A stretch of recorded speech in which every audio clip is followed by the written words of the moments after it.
the 18th book of Homer's Iliads. The argument. Achilles mourns, told of Patroclus' end, when Thetis doth from forth the sea ascend, and comfort him, advising to abstain from any fight, till her request could gain fit arms of Vulcan. Juno yet commands to show himself, and at the dike he stands in sight of the enemy, who with his sight flies, and a number perish in the flight. Patroclus' person, safe brought from the wars, his soldiers wash. Vulcan the arms prepares. Another argument. Sigma continues the alarms, and fashions the renowned arms. They fought still like the rage of fire, and now Antilochus came to Aeacides, whose mind was much solicitous for that which, as he feared, was fallen. He found him near the fleet, with upright sail yards, uttering this to his heroic conceit. Ah me! Why see the Greeks themselves thus beaten from the field, and routed headlong to their fleet? O let not heaven yield effect to what my sad soul fears, that, as I was foretold, the strongest Myrmidon next me, when I should still behold the sun's fair light, must part with it. Past doubt Menoetius' son is he on whom that fate is wrought. O wretch, to leave undone what I commanded, that the fleet once freed of hostile fire, not meaning Hector, instantly he should his powers retire. As thus his troubled mind discoursed, Antilochus appeared, and told with tears the sad news thus. My lord, that must be heard, which would to heaven I might not tell. Menoetius' son lies dead, and for his naked corse, his arms already forfeited, and worn by Hector, the debate is now most vehement. This said, grief darkened all his powers. With both his hands he rent the black mould from the forced earth, and poured it on his head, smeared all his lovely face, his weeds, divinely fashioned, all filed and mangled, and himself he threw upon the shore, lay as laid out for funeral, then tumbled round, and tore his gracious curls. His ecstasy he did so far extend, that all the ladies won by him and his now slaughtered friend, afflicted strangely for his plight, came shrieking from the tents, and fell about him, beat their breasts, their tender lineaments dissolved with sorrow, and with them wept Nestor's warlike son, fell by him, holding his fair hands, in fear he would have done his person violence. His heart, extremely straitened, burned, beat, swelled, and sighed as it would burst. So terribly he mourned, that Thetis, sitting in the deeps of her old father's seas, heard and lamented. To her plaints the bright Nereides flocked all, how many those dark gulfs soever comprehend. There Glauce and Cymodus and Spio did attend, Nicaea and Cymothoe, and calm Amphithoe, Thalia, Thoa, Panope, and swift Dynamene, Actia, and Limnoria, and Halia the fair, famed for the beauty of her eyes, Amanthea for her hair, Aera, Proto, Clymene, and curled Dexamene, Pherusa, Doris, and with these the smooth Amphimene, chaste Galatea so renowned, and Callia Naira came, with Doto and Orethia, to cheer the mournful dame. Apsutes likewise visited, and Calianassa gave her kind attendance, and with her Agave graced the cave. Nemertes Myra followed, Melita Yanessa with Yanira, and the rest of those Nereides, that in the deep seas make abode, all which together beat their dewy bosoms, and to all thus Thetis did repeat her cause of mourning. Sisters, hear how much the sorrows weigh, whose cries now called ye. Hapless, I brought forth unhappily the best of all the sons of men, who like a well-set plant in best soils grew and flourished. And when his spirit did want employment for his youth and strength, I sent him with a fleet to fight at Iliad, from whence his fate confined feet passed all my deity to retire. The court of his high birth, the glorious court of Peleus, must entertain his worth never hereafter. All the life he hath to live with me must waste in sorrows. And this son I now am bent to see, being now afflicted with some grief not usually grave, whose knowledge and recure I seek. This said, she left her cave, which all left with her, swimming forth. The green waves, as they sworn, cleft their bosoms, curled and gave quick way to Troy. Being come, they all ascended, two and two, and trod the honoured shore, till where the fleet of Myrmidons, drawn up in heaps, it bore. There stayed they at Achilles' ship, and there did Thetis lay her fair hand on her son's curled head, sighed, wept, and bade him say what grief drew from his eyes those tears. Conceal it not, said she, till this hour thy uplifted hands have all things granted thee. The Greeks, all thrust up at their sterns, have poured out tears enow, and in them seen how much they miss remission of thy vow.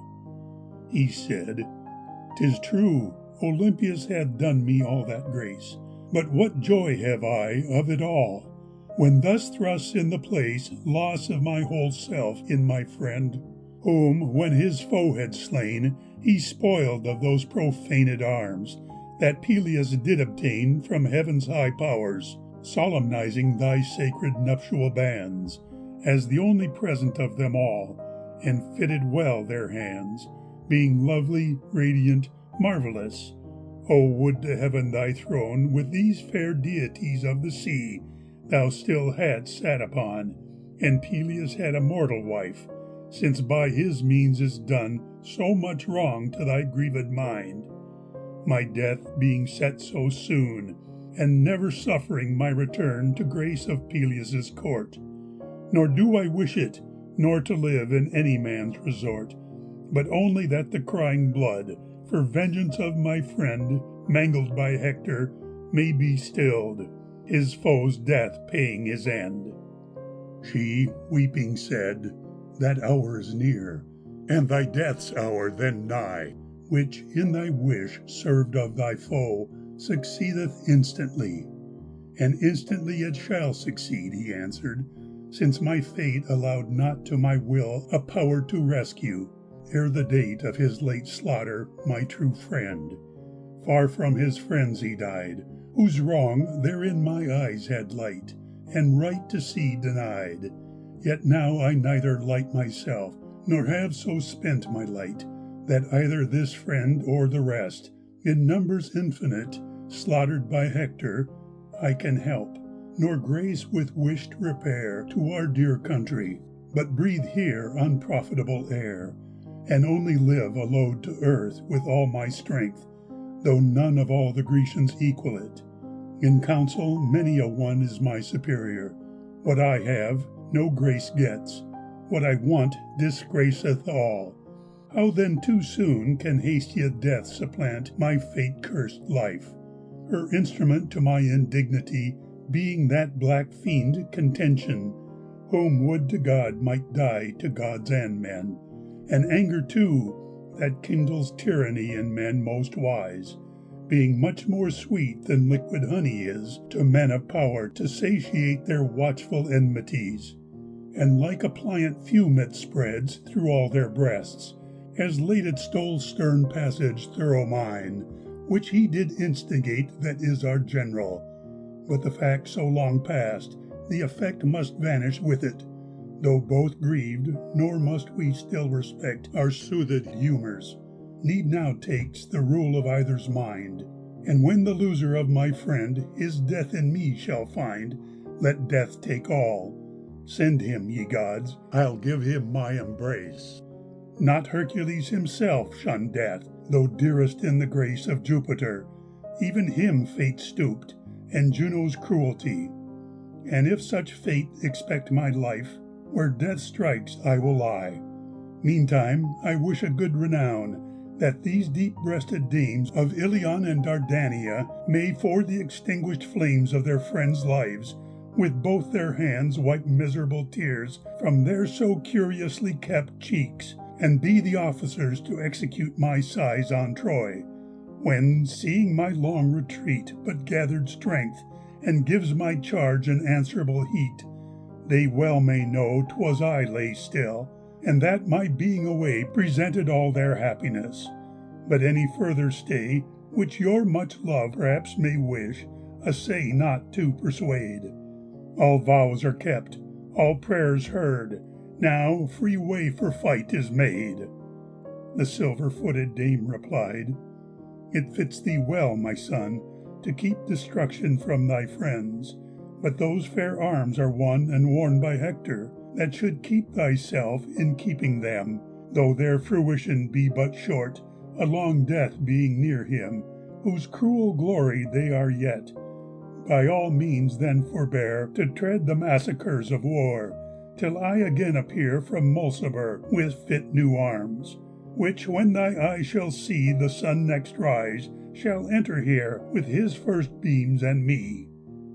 Thus to her sisters of the sea she turned, and bade them ope the doors and deeps of Nereus. She in Olympus' top must visit Vulcan for new arms to serve her wreakful son, and bade inform her father so, with all things further done. This said, they underwent the sea, herself flew up to heaven. In mean space, to the Hellespontan ships the Greeks were driven in shameful rout, nor could they yet, from rage of Priam's son, secure the dead of new assaults, both horse and men made on with such impression. Thrice the feet the hands of Hector seize, and thrice the Ajaces thumped him off, with whose repulse displeased he wreaked his wrath upon the troops, then to the course again made horrid turnings, crying out of his repulsed men, and would not quit him quite for death. A lion almost starved is not by upland herdsmen driven from urging to be served with more contention than his strength by those two of a name, and had perhaps his much praised will, if the airy-footed dame swift Iris had not stooped in haste, ambassadress from heaven to Peleus' son, to bid him arm, her message being given by Juno, kept from all the gods. She thus excited him, Rise, thou most terrible of men, and save the precious limb of thy beloved, in whose behalf the conflict now runs high before the fleet. The either host fells other mutually, these two retain, those two obtain, amongst whom most of all is Hector prompt. He's apt to drag thy friend home. He your pall will make his shoulders, his head forced, he'll be most famous. Rise, no more lie idle, set the foe a much more costly prize of thy friend's value than let dogs make him a monument, where thy name will be graven. He asked, What deity has sent thy presence hither? She replied, Saturnia, she alone, not high Jove knowing, nor one god that doth inhabit on snowy Olympus. He again, How shall I set upon the work of slaughter, when mine arms are worn by Priam's son? How will my goddess mother grieve, that bade I should not arm till she brought arms from Mulciber? But should I do such harm to her in duty, who is he but Ajax, that can vaunt the fitting my breast with his arms? And he is conversant among the first in use of his, and rampires of the foe, slain near Patroclus builds to him. All this, said she, we know, and wish thou only wouldst but show thy person to the eyes of these hot Ilians, that, afraid of further enterprise, the Greeks may gain some little breath. She wooed, and he was won, and straight Minerva honored him, who Jove's shield clapped upon his mighty shoulders, and his head girt with a cloud of gold, that cast beams round about his brows. And as when arms enfold a city in an isle, From thence a fume at first appears, being in the day, but when the even her cloudy forehead rears, thick show the fires, and up they cast their splendor, that men nigh, seeing their distress, perhaps may set ships out to their supply. So, to show such aid, from his head a light rose, scaling heaven, and forth the wall he stepped and stood, nor brake the precept given by his great mother, mixed in fight, but sent abroad his voice, which Pallas far off echoed, who did betwixt them hoist shrill tumult to a topless height. And as a voice is heard with emulous affection, when any town is feared with siege of such a foe as kills men's minds, and for the town makes sound his trumpet, so the voice from Thetis' issue thrown won emulously the ears of all. His brazen voice once heard, the minds of all were startled, so they yielded, and so feared the fair-maned horses that they flew back, and their chariots turned, presaging in their augurous hearts the labors that they mourned a little after, and their guides a repercussive dread took from the horrid radiance of his refulgent head, which Pallas set on fire with grace. Thrice great Achilles spake, and thrice, in heat of all the charge, the Trojans started back. 12 men of greatest strength in Troy, left with their lives exhaled, their chariots and their darts, to death with his 3 summons called. And then the Grecians spritefully drew from the darts the course, and hearsed it, bearing it to fleet, his friends with all remorse marching about it, his great friend dissolving then in tears, to see his truly loved returned, so horsed upon an hearse, whom with such horse and chariot he set out safe and whole, now wounded with unpitying steel, now sent without a soul, never again to be restored, never received, but so he followed, mourning bitterly. The sun, yet far to go, Juno commanded to go down, who, in his power despite, sunk to the ocean, over earth dispersing sudden night. And then the Greeks and Trojans both gave up their horse and darts. The Trojans all to council called, ere they refreshed their hearts with any supper, nor would sit, they grew so stiff with fear to see, so long from heavy fight, Aeacides appear. Polydamas began to speak, who only could discern things future by things past, and was vowed friend to Hector, born in one night both.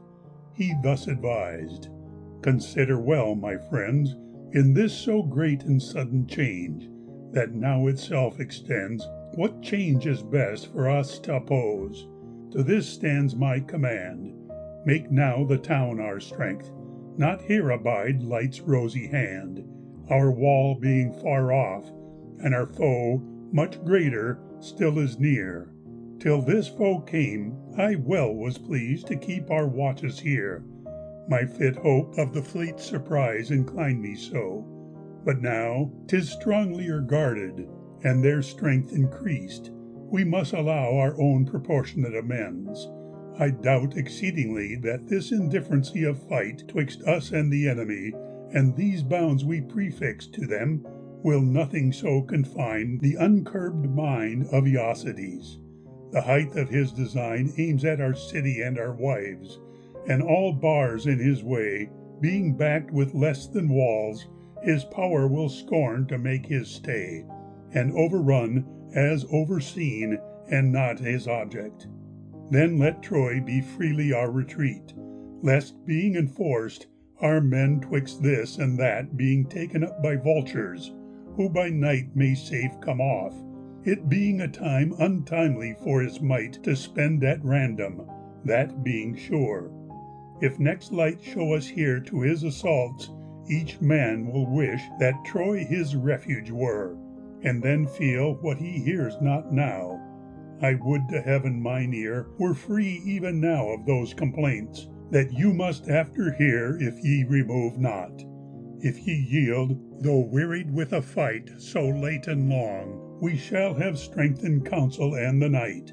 And where we here have no more force, then need will force us to, and which must rise out of our nerves, high ports, towers, walls will do what once in us, and in the morn, all armed upon our towers, we all will stand out to our foe.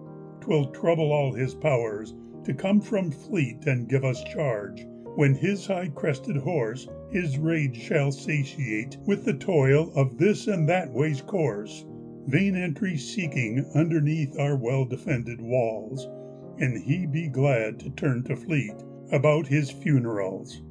For of his entry here at home, what mind will serve his thirst, or ever feed him with sack Troy? The dog shall eat him first. At this speech Hector bent his brows and said, This makes not great your grace with me, Polydamas, that argue for retreat to Troy's old prison. Have we not enough of those towers yet? And is not Troy yet charged enough with impositions set upon her citizens to keep our men from spoil without, but still we must impose within, that houses with our rout as well as purses may be plagued? Beforetime Priam's town trafficked with divers languaged men, and all gave the renown of rich Troy to it, brass and gold abounding, but her store is now from every house exhaust. Possessions evermore are sold out into Phrygia and lovely Meone, and have been ever since Jove's wrath. And now his clemency gives me the mean to quit our want with glory, and conclude the Greeks in seaboards and our seas, to slack it, and extrude his offered bounty by our flight. Fool that thou art, bewray this counsel to no common ear, for no man shall obey. If any will, I'll check his will, but what our self-command let all observe. Take suppers all, keep watch of every hand. If any Trojan have some spoil that takes his too much care, make him dispose it publicly. 'Tis better any fare, the better for him, than the Greeks. When light then decks the skies, let all arm for a fierce assault. If great Achilles rise, and will enforce our greater toil, it may rise so to him. On my back he shall find no wings, my spirit shall force my limb to stand his worst, and give or take. Mars is our common lord, and the desirous swordsman's life he ever puts to sword. This counsel gat applause of all, so much were all unwise. Minerva robbed them of their brains, to like the ill advice the great man gave, and leave the good, since by the meaner given.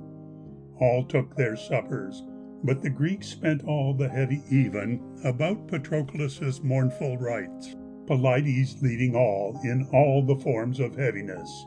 He by his side did fall, and his man-slaughtering hands imposed into his oft-kissed breast. Sighs blew up sighs, and lion-like, graced with a goodly crest, that in his absence being robbed by hunters of his whelps, returns to his so desolate den, and for his wanted helps, beholding his unlooked-for wants, flies roaring back again, hunts the sly hunter, many a vale resounding his disdain. So mourned Pelides his late loss, so weighty were his moans, which, for their dumb sounds, now gave words to all his myrmidons.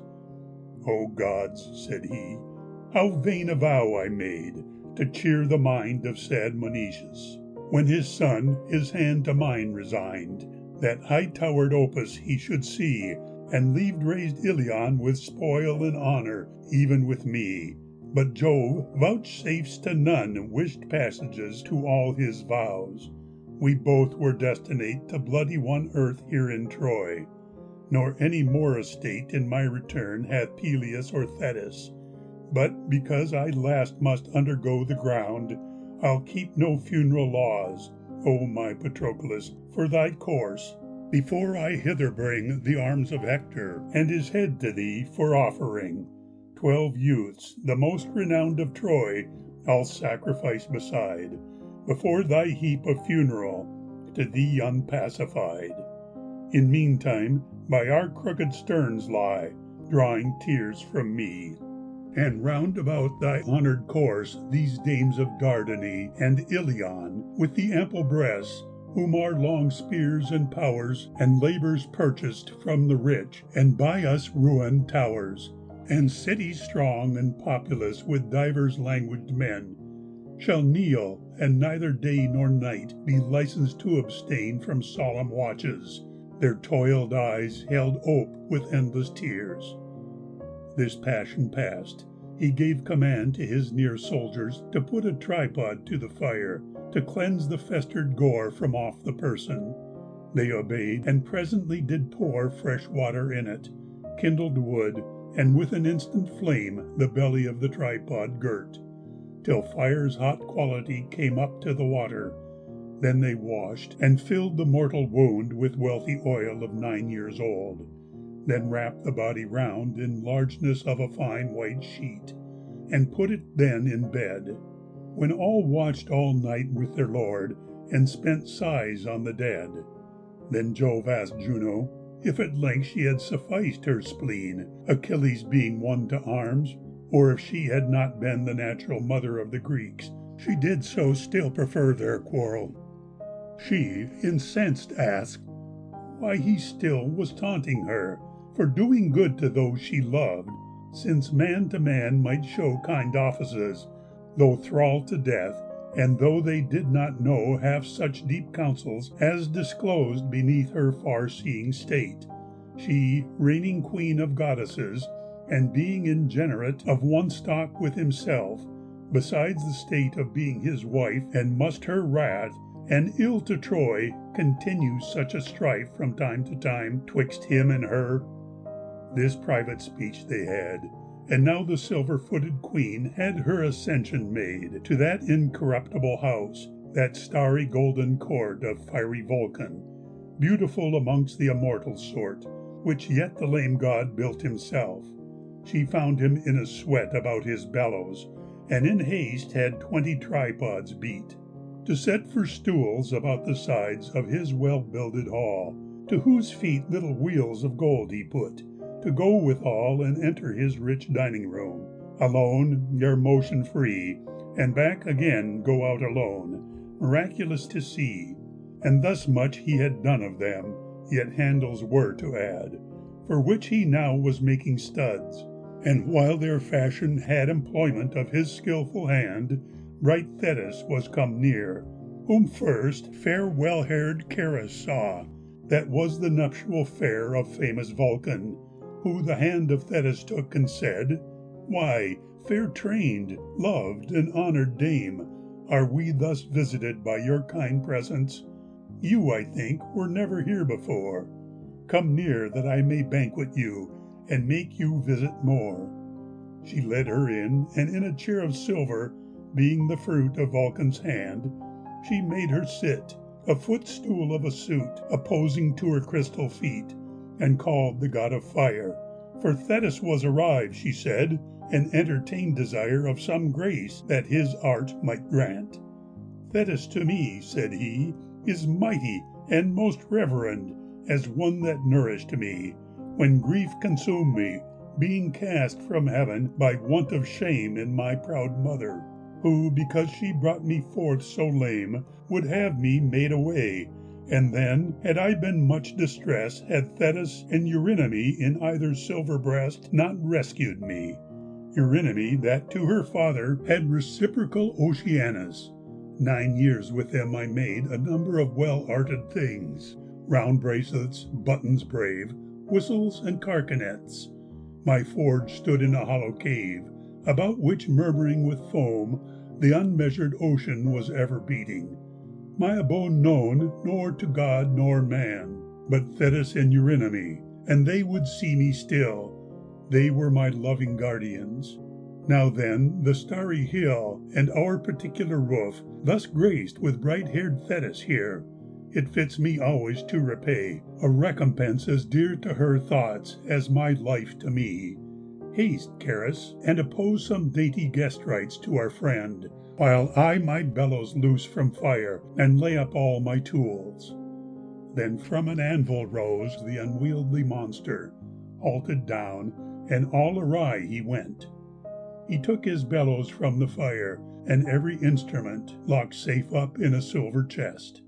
Then with a sponge he dressed his face all over, neck and hands, and all his hairy breast, put on his coat, his sceptre took, and then went halting forth, handmaids of gold attending him, resembling in all worth living young damsels, filled with minds and wisdom, and were trained in all immortal ministry, virtue and voice contained, and moved with voluntary powers, and these still waited on their fiery sovereign, who, not apt to walk, sate near the throne of fair-haired Thetis, took her hand, and thus he courted her. For what affair, O fair-trained queen, reverend to me and dear, is our court honoured with thy state, that hast not heretofore performed this kindness? Speak thy thoughts. Thy suit can be no more than my mind gives me charge to grant. Can my power get it wrought, or that it have not only power of only act and thought? She thus, O Vulcan, is there one of all that are of heaven, that in her never quiet mind Saturnius hath given so much affection as to me, whom only he subjects of all the sea nymphs to a man, and makes me bear the effects of his frail bed, and all against the freedom of my will, and he worn to his root with age? From him another ill ariseth to me.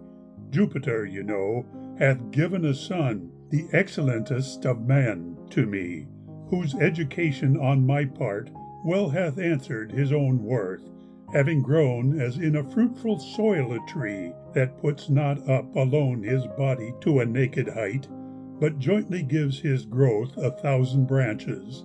Yet to him so short a life I brought, that never I shall see a more return to Peleus' court, and all that short life he hath spent in most unhappy sort. For first he won a lovely dame, and had her by the hands of all the Grecians, yet this dame Atrides countermands, for which in much disdain he mourned, and almost pined away. And yet for this wrong he received some honour, I must say, the Greeks, being shut up at their ships, not suffered to advance a head out of their battered sterns, and mighty suppliance by all their grave men hath been made, gifts, honours, all proposed for his reflection. Yet he still kept close, and saw enclosed their whole host in this general plague. But now his friend put on his arms, being sent by him to field, and many a myrmidon in conduct of him. All the day they fought before the gates of Scia, and most certainly that day had seen the dates of all Troy's honours in her dust, if Phoebus, having done much mischief more, the envied life of good Menoetius' son had not with partial hands enforced, and all the honour given to Hector, who hath prized his arms. And therefore I am driven to embrace thy knees for new defence to my loved son. Alas, his life, prefixed so short a date, had needs spent that with grace. A shield then for him, and a helm, fair greaves and curets, such as may renown thy workmanship, and honour him as much, I sue for at thy famous hands. Be confident, said he, let these wants breed thy thoughts no care. I would it lay in me to hide him from his heavy death, when fate shall seek for him, as well as with renowned arms to fit his goodly limb, which thy hand shall convey to him, and all eyes shall admire, see, and desire again to see thy satisfied desire. This said, he left her there, and forth did to his bellows go, opposed them to the fire again, commanding them to blow through 20 holes made to his hearth, at once blew 20 pair, that fired his coals, sometimes with soft, sometimes with vehement air, as he willed, and his work required. Amidst the flame he cast tin, silver, precious gold, and brass, and in a stock he placed a mighty anvil, his right hand a weighty hammer held, his left his tongs, and first he forged a strong and spacious shield, adorned with 20 several hues, about whose verge he beat a ring, threefold and radiant, and on the back he set a silver handle. Fivefold were the equal lines he drew about the whole circumference, in which his hand did shew, directed with a knowing mind, a rare variety. For in it he presented earth, in it the sea and sky, in it the never-wearied sun, the moon exactly round, and all those stars with which the brows of ample heaven are crowned, Orion, all the Pleiades, and those 7 Atlas got, the close-beamed Hyades, the bear, surnamed the chariot, that turns about heaven's axle tree, holds ope a constant eye upon Orion, and of all the cressets in the sky, his golden forehead never bows to the ocean empery. 2 cities in the spacious shield he built, with goodly state of divers languaged men. The one did nuptials celebrate, observing at them solemn feasts. The brides from forth their bowers with torches ushered through the streets, a world of paramours excited by them. Youths and maids in lovely circles danced, to whom the merry pipe and harp their sprightly sounds advanced, the matrons standing in their doors admiring, other where a solemn court of law was kept, where throngs of people were. The case in question was a fine, imposed on one that slew the friend of him that followed it, and for the fine did sue, which the other pleaded he had paid. The adverse part denied, and openly affirmed he had no penny satisfied. Both put it to arbitrament. The people cried 'twas best for both parts, and the assistants too gave their dooms like the rest. The heralds made the people peace. The seniors then did bear the voiceful herald sceptres, sat within a sacred sphere on polished stones, and gave by turns their sentence. In the court 2 talents gold were cast, for him that judged in justest sort. The other city other wars employed as busily. 2 armies glittering in arms, of one confederacy besieged it, and a parley had with those within the town. 2 ways they stood resolved, to see the city overthrown, or that the citizens should heap in 2 parts all their wealth, and give them half. They neither liked, but armed themselves by stealth, left all their old men, wives, and boys behind to man their walls, and stole out to their enemy's town. The Queen of Marshals and Mars himself conducted them, both which, being forged of gold, must needs have golden furniture, and men might so behold they were presented deities. The people Vulcan forged of meaner metal. When they came, where that was to be urged, for which they went, within a vale close to a flood, whose stream used to give all their cattle drink, they there ambushed them, and sent 2 scouts out to descry when the enemy's herds and sheep were setting out. They straight came forth, with 2 that used to keep their passage always, both which piped and went on merrily, nor dreamed of ambuscados there. The ambush then let fly, slew all their white fleeced sheep and neat, and by them laid their guard. When those in siege before the town so strange an uproar heard, behind amongst their flocks and herds, being then in council set, they then start up, took horse, and soon their subtle enemy met, fought with them on the river's shore, where both gave mutual blows with well-piled darts. Amongst them all perverse contention rose, amongst them tumult was enraged, amongst them ruinous fate had her red finger. Some they took in an unhurt estate, some hurt yet living, some quite slain, and those they tugged to them by both the feet, stripped off and took their weeds, with all the stream of blood upon them that their steels had manfully let out. They fared as men alive indeed, drew dead indeed about. To these the fiery artisan did add a new-eared field, large and thrice ploughed, the soil being soft, and of a wealthy yield.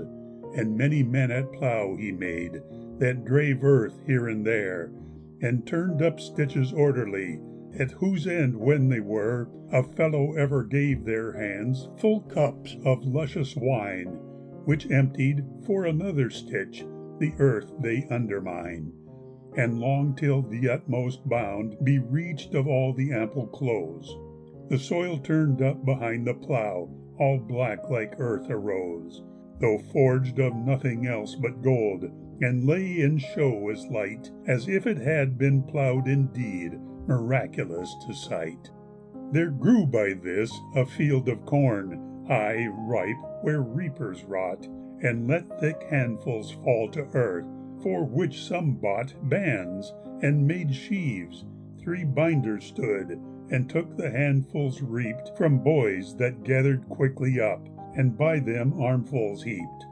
Amongst these at furrow's end the king stood pleased at heart, said no word, but his sceptre showed, and from him much apart his harvest bailiffs underneath an oak a feast prepared, and having killed a mighty ox, stood there to see him shared, which women for their harvest folks then come to sup had dressed, and many white wheat cakes bestowed to make it up a feast. He set near this a vine of gold, that cracked beneath the weight of bunches black with being ripe, to keep which at the height a silver rail ran all along, and round about it flowed an azure moat, and to this guard a quickset was bestowed of tin, one only path to all, by which the pressman came in time of vintage. Youths and maids that bore not yet the flame of manly hymen, baskets bore of grapes and mellow fruit. A lad that sweetly touched a harp, to which his voice did suit, centered the circles of that youth, all whose skill could not do the wanton's pleasure to their minds, that danced, sung, whistled too. A herd of oxen then he carved, with high raised heads, forged all of gold and tin, for color mixed, and bellowing from their stall, rushed to their pastures at a flood that echoed all their throats, exceeding swift and full of reeds, and all in yellow coats. 4 herdsmen followed, after whom 9 mastiffs went. In head of all the herd, upon a bull that deadly bellowed, 2 horrid lions ramped and seized, and tugged off bellowing still. Both men and dogs came, yet they tore the hide, and lapped their fill of black blood, and the entrails ate. In vain the men essayed to set their dogs on, none durst pinch, but cur-like stood and bayed in both the faces of their kings, and all their onsets fled. Then in a passing pleasant vale the famous artsman fed, upon a goodly pasture ground, rich flocks of white-fleeced sheep, built stables, cottages, and cotes, that did the shepherds keep from wind and weather. Next to these he cut a dancing place, all full of turnings, that was like the admirable maze for fair-haired Ariadne made by cunning Daedalus, and in it youths and virgins danced, all young and beauteous, and glued in another's palms. Weeds that the wind did toss the virgins wore, the youths woven coats, that cast a faint dim gloss like that of oil. Fresh garlands too the virgins' temples crowned. The youths gilt swords wore at their thighs, with silver baldricks bound, sometimes all wound close in a ring, to which as fast they spun as any wheel a turner makes, being tried how it will run. While he is set and out again, as full of speed they wound, not one left fast or breaking hands, a multitude stood round, delighted with their nimble sport, to end which two begun, midst all a song and turning sung, the sport's conclusion. All this he circled in the shield, with pouring round about, in all his rage, the ocean, that it might never out. This shield thus done, he forged for him such curates as outshined the blaze of fire, a helmet then, through which no steel could find forced passage, he composed, whose hue 100 colors took, and in the crest a plume of gold, that each breath stirred, he struck. All done, he all to Thetis brought, and held all up to her. She took them all, and like to the hawk, surnamed the Offspringer, from Vulcan to her mighty son, with that so glorious show, stooped from the steep Olympian hill, hid in eternal snow. End of the 18th book.